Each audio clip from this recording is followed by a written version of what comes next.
Welcome to Quickies. Hello viewers, आज हम आपके लिए एक बहुत ही मज़ेदार एडवेंचर से भरपूर फिल्म ओवर द मून के साथ हाजिर हुए हैं। ये 2020 में रिलीज हुई एक एनिमेटेड फिल्म है।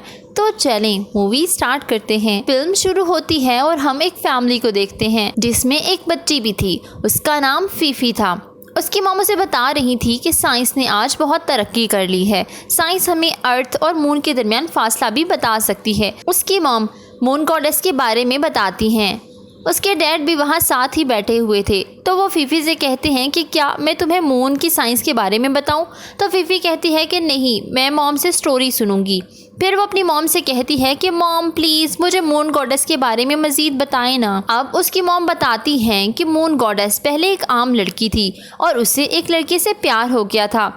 फिर गॉडेस ने एक पोशन पिया जिसकी वजह से वो इमोर्टल बन गई और हमेशा के लिए चांद पर चली गई। मून गॉडेस जिससे प्यार करती थी वो क्योंकि इमोर्टल था तो इसलिए वो मर गया। गॉडेस उसकी याद में जब भी रोती है तो उसके आंसू स्टार डस्ट में चेंज हो जाते हैं। फिर वो तीनों चांद की तरफ देखते हैं तो फीफी अपने डैड से पूछती है, क्या आपको लगता है मॉम जो स्टोरी सुना रही हैं ये रियल है? तो उसके डैड कहते हैं कि अगर तुम्हारी मॉम कह रही हैं तो शायद ये रियल हो। फिर फीफी को उसकी मॉम कहती हैं कि चांद की तरफ देखो, तुम्हें रैबिट नजर आ रहा है। तो वो सब हंसने लगते हैं। अगले दिन फीफी रैबिट बलून के साथ खेल रही थी और उसके पेरेंट्स मून केक बना रहे थे। फीफी की मॉम उसे कहती हैं कि क्या तुम मेरी हेल्प करोगी मून केक बनाने में। अब फीफी मून केक बनाना सीखती है और वक्त गुजरने के साथ फीफी बड़ी हो चुकी थी। वो अपने पेरेंट्स के हर काम में उनकी हेल्प करती थी। फीफी मून केक्स भी सेल करती थी। फिर एक दिन फीफी की मॉम की तबीयत अचानक से खराब हो जाती है। वो फीफी को मरने से पहले एक रैबिट देती हैं। अब 4 साल बाद का सीन दिखाया जाता है। फीफी अपनी मॉम की फोटो के सामने मून केक रखती है और बहुत ही ज्यादा सैड थी। मून फेस्टिवल आता है और फीफी अपने डैड के साथ मून केक सेल करती है। फीफी मून केक डिलीवर भी करती थी। सब लोग उससे मून केक लेते और बहुत ही खुशी खुशी खाते थे। फीफी के मून केक्स बहुत ज़्यादा फेमस थे। फीफी केक डिलीवर करके खुशी खुशी घर वापस आती है तो उसके घर पर उसके डैड की फ्रेंड आई थी। उनके फ्रेंड का एक बेटा भी था। डैड के फ्रेंड को देखकर वो उदास हो जाती है। फीफी को उनका बेटा बिल्कुल पसंद नहीं था। रात को फीफी अपने घर पर मून फेस्टिवल की तैयारियां कर रही थी तो उसके डैड कहते हैं कि तुम्हें उनसे बात करनी चाहिए, वो बहुत ही अच्छे हैं। उसके डैड अपने दोस्त के बारे में बात कर रहे थे। फीफी कहती है हम दोनों ही ठीक हैं, हमें किसी तीसरे की ज़रूरत नहीं। फीफी ये नहीं चाहती थी कि उसके डैड दूसरी शादी करे और उसके लिए स्टेप मदर ले आए। उसके डैड फीफी से बात करने ही वाले थे तो उनकी फ्रेंड आ जाती है और वो फीफी के लिए क्रैब भी लेकर आई थी क्योंकि फीफी को क्रैब्स बहुत पसंद थे। अब वो लोग डिनर टेबल रेडी करते हैं तो उसका रैबिट फीफी की जगह पर बैठ जाता है। फीफी उसे अपनी सीट से उठा देती है क्योंकि उसकी मॉम ने उसे बोला था कि खाने की टेबल पर रैबिट्स नहीं होने चाहिए। अपने डैड को उनकी दोस्त के साथ ज़्यादा फ्रैंक होते देखकर फीफी सैड हो जाती है। इतने में उनकी दोस्त फीफी से पूछती है कि क्या तुम्हें मून गॉडेस से मिलने का शौक है? ये मुझे तुम्हारे डैड ने बताया है। वहाँ सब लोग मून गॉडेस के बारे में बात करने लगते हैं और सब कहते हैं कि ये तो फूलिश बातें हैं, मून गॉडेस रियल नहीं। तो फीफी अपने डैड से पूछती है कि क्या ये सच है? तो उसके डैड चुप हो जाते हैं। अब फीफी को बहुत ही ज़्यादा बुरा लगता है क्योंकि उन्होंने पहले बोला था कि ये सच है। फीफी डिनर टेबल से उठकर अंदर चली जाती है। इतने में उनकी फ्रेंड का बेटा आता है और बताता है कि मेरी मॉम और तुम्हारे डैड बहुत जल्द शादी करने वाले हैं। फीफी अपने कमरे में जाकर रोने लगी और कहती है मेरे डैड को गॉडेस पर यकीन नहीं और वो बदल गए हैं। अगर उन्हें मून गॉडेस पर यकीन हो गया तो शायद वो दूसरी शादी ना करें। फीफी का रैबिट खिड़की से बाहर छलांग लगा देता है तो फीफी उसके पीछे पीछे जाने लगती है। अब वो मून को देखकर अपनी मॉम को याद करने लगती है। उसे लगता है कि शायद डैड उसकी मॉम को भूल गए हैं। अब वो सोचती है कि मैं उन्हें कैसे साबित करूं कि मून गॉडेस है और अभी भी वो अपने प्यार का इंतजार कर रही है। मगर फिर उसे ख्याल आता है कि चांद तो जमीन से बहुत ज्यादा दूर है। फाइनली वो डिसाइड करती है कि मैं एक रॉकेट में मून के पास जाऊंगी। फीफी बहुत ज़्यादा रिसर्च करती है और बहुत सारी चीज़ें ऑर्डर करती है। रोज़ वो डिफरेंट एक्सपेरिमेंट्स करती है मगर कोई भी रॉकेट मून तक नहीं जाता। फिर वो रैबिट शेप का रॉकेट तैयार करती है और उस रॉकेट में अपने रैबिट के साथ बैठ जाती है। वो रॉकेट पहले तो बिल्कुल स्नेल की तरह आहिस्ता आहिस्ता चल रहा था मगर फिर वो स्पीड अप हो जाता है।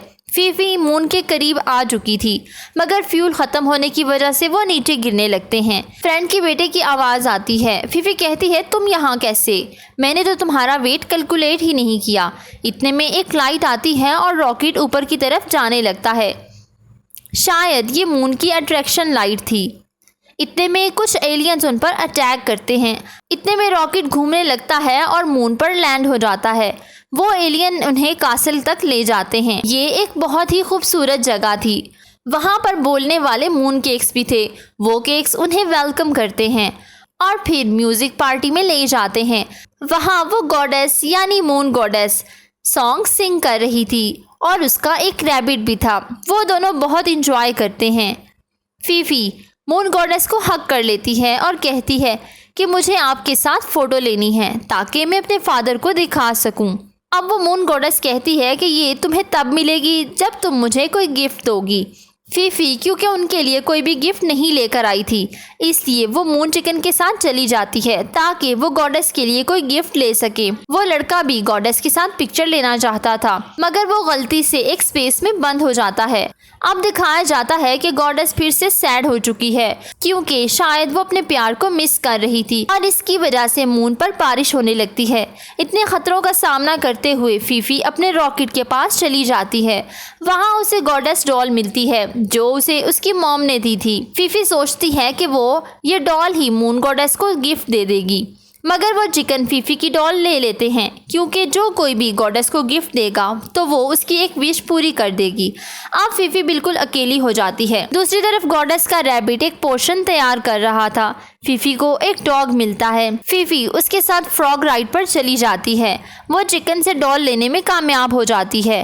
अब चिकन भी उस डॉल के पीछे पड़ चुके थे और छीना झपटी में डॉल फट जाती है। फीफी उदास हो जाती है और एक जगह पर बैठकर अपना मून केक खाने लगती है। केक से लॉकेट का एक टुकड़ा निकलता है जो वहाँ पर हर चीज़ से कनेक्ट हो रहा था। फीफी सोचती है कि शायद मुझे यही गिफ्ट के तौर पर दे देना चाहिए। अब वो भागी भागी गॉडेस के पास जाती है और उसे वो टुकड़ा दे देती है। गॉडेस जैसे ही इस टुकड़े को देखती है तो बहुत खुश होती है। अब वो इस लॉकेट के टुकड़े को अपने लॉकेट से जोड़ती है और इस पर मैजिक करती है। इसकी वजह से वो गॉडेस जवान हो जाती है और उसका लवर भी उसके सामने आ जाता है। वो लड़का कहता है कि मैं दोबारा वापस नहीं आ सकता, तुम्हें अपने आप को संभालना होगा, तुम्हें आगे बढ़ना होगा। ये कहकर वो गायब हो जाता है और वो गॉडेस फिर से उदास हो जाती है जिसकी वजह से हर तरफ अंधेरा छा जाता है। फीफी अब एक स्पेस में कदम रखती है जबकि उसके साथी बाहर से देख रहे थे। वो समझते हैं कि शायद फीफी वहां फंस गई है। फीफी गॉडेस के पास जाती है और उदास बैठ जाती है। वो गॉडेस फीफी से कहती है कि तुम्हें आगे बढ़ना होगा, नहीं तो तुम मेरी तरह अकेली रह जाओगी। तुम्हारी मॉम हमेशा तुम्हारे साथ हैं। अब उस लड़के को फीफी की टेंशन होने लगती है, इसलिए वो भी उस स्पेस में चला जाता है। वो फीफी से कहता है कि चलो हम घर चलते हैं। फीफी गॉडेस से कहती है कि आप जिससे प्यार करती हैं वो आपके पास नहीं, लेकिन उसकी स्पिरिट हमेशा आपके साथ है, आप सैड ना हो। अब वो सब लोग गॉडेस को हक करते हैं।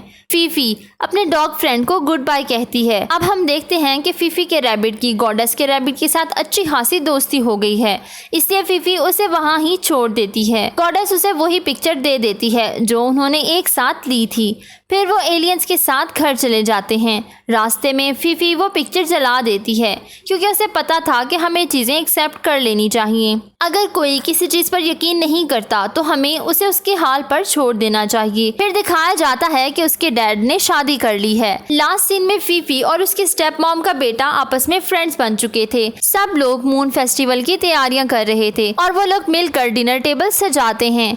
फीफी भी अपने मॉम और डैड के साथ खुश थी। सब लोग हंसी खुशी रह रहे थे। फिर फीफी अपने डैड के साथ फुल मून देखती है। इतने में उसके पास एक क्रेन आती है तो फीफी समझती है कि शायद ये गॉडेस ही है। फिर वो क्रेन फीफी से मिलकर आसमान की तरफ वापस चली जाती है और इसके साथ ही मूवी एंड हो जाती है। Please don't forget to subscribe, follow my social handles. Thank you for watching.